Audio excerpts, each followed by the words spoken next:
Ibi byagufasha gukiza cyangwa se gukira umutima wamenetse. Wumva nta muntu ushobora kugutega amatwi cyangwa se kukwitaho uko bikwiye. Gukundwa, kubabazwa, kubura iby'agaciro no gutakaza umuntu wakundaga ni ibintu biremereye cyane. Ariko nanone hari inzira yo kuva aho uri nubwo bigusaba igihe, ukwihangana ndetse no kwemera ko ubuzima bukomeza. Mbere na mbere shaka uko wamenya ibi bikurikira. Icya mbere, ubuzima bwawe si ubw'undi muntu, n'ubwawe bwite. Ntukagire ngo hari umuntu ugomba kukunezeza buri gihe, kukumva uko bikwiye cyangwa se kukwitaho buri munsi. Abantu barahinduka, abandi baragenda, abandi bakubabaza babizi cyangwa se batabizi. Ariko wowe ugomba kuba igisubizo cyawe. Ugomba kwigira, gukomeza no kwihagararaho ndetse mu bihe bigoye. Umuntu uzahorana nawe kandi witeguye kugufasha buri munsi ni wowe ubwawe. Icya kabiri ugomba kumenya, umutima ushobora kuvunika ariko ushobora no kongera gukira. Birababaza gukundana n'umuntu ukamubura cyangwa se ukamuha urukundo rwawe rwose, ukamwiringira, ukamugira igice cy'ubuzima bwawe, hanyuma akagenda. Umutima urababara ukumva nta gaciro ugifite, ko ntacyo wakora, ko ubuzima bushobora kurangiriraho. Ariko siko biri.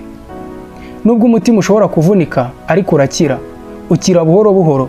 Banza wemere ko ubabaye, ntukabihishe, ntukabyirengagize.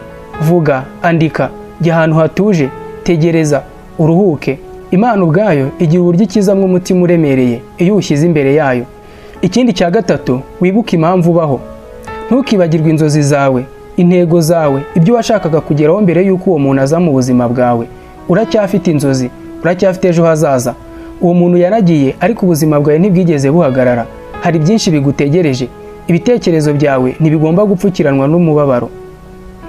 Ikindi kintu cya kane ugomba kuzirikana, nta muntu ugomba kuba impamvu y'ibyishimo byawe.